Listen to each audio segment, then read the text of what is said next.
ನಮಸ್ಕಾರ ವೀಕ್ಷಕರೇ, ಆರ್ ನ್ಯೂಸ್ಗೆ ಸ್ವಾಗತ. ನಾನು ಪರಮೇಶ್ ವನಿಮಲ್.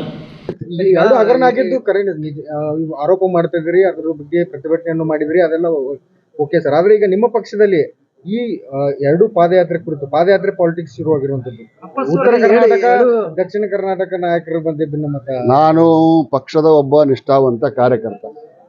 ಪಕ್ಷದ ದೃಷ್ಟಿಯಿಂದ ಯಾವ ಹೋರಾಟ ಪಕ್ಷ ಯಾವ ಹೋರಾಟ ತಗೊಂತೈತಲ್ಲ ಆ ಹೋರಾಟದಲ್ಲಿ ನಾ ಭಾಗಿಯಾಗ್ತೀನಿ.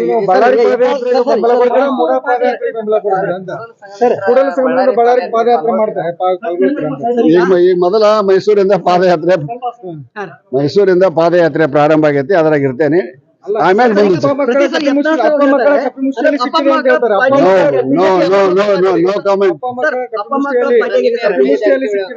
ನೋ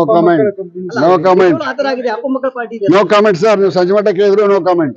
ನಡೆದಿದ್ದು ಮೇಲ್ನೋಟಕ್ಕೆ ನಿಚ್ಚಳವಾಗಿ ಗೋಚರಿಸ್ತೇವೆ. ಸನ್ಮಾನ್ಯ ಮುಖ್ಯಮಂತ್ರಿಗಳು 191 ಕೋಟಿ ಅಲ್ಲ 94 ಕೋಟಿ ರೂಪಾಯಿಯನ್ನ MG ರೋಡ್ ಯೂನಿಯನ್ ಬ್ಯಾಂಕ್ ಖಾತೆಗೆ ವರ್ಗಾವಣೆ ಆಗೈತೆ ಅನ್ನುವಂಥ ಮಾತು ಹೇಳ್ಯಾರ. ಆ ಹಣ ನೇರವಾಗಿ ತೆಲಂಗಾಣದಲ್ಲಿ ಬಾರ್ ಅಂಡ್ ರೆಸ್ಟೋರೆಂಟ್ ಇರ್ಬೋದು, ಪ್ರೈವೇಟ್ ಕಾಂಟ್ರಾಕ್ಟರ್ ಹೆಸರಲ್ಲಿ ಇರ್ಬೋದು ಜಮಾ ಆಗ್ಯದ. ಹೊಳ್ಳಿ ಅಧಿಕಾರಿಗಳು ಅದನ್ನು ವಸೂಲು ಮಾಡ್ಯಾರ. ಅಧಿಕಾರಿಗಳನ್ನು ಅಭಿನಂದಿಸ್ತೇನೆ.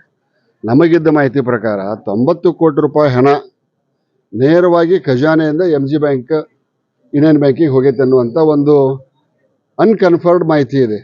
ಅದಾಗಿತ್ತಂದ್ರೆ ಇದು ಘೋರವಾದ ಅಪರಾಧ ಆಕತ್ತೆ. ಹಣಕಾಸು ಇಲಾಖೆಯಿಂದನೇ ನೇರವಾಗಿ ಹೋಗಿದ್ರೆ it is a major problem.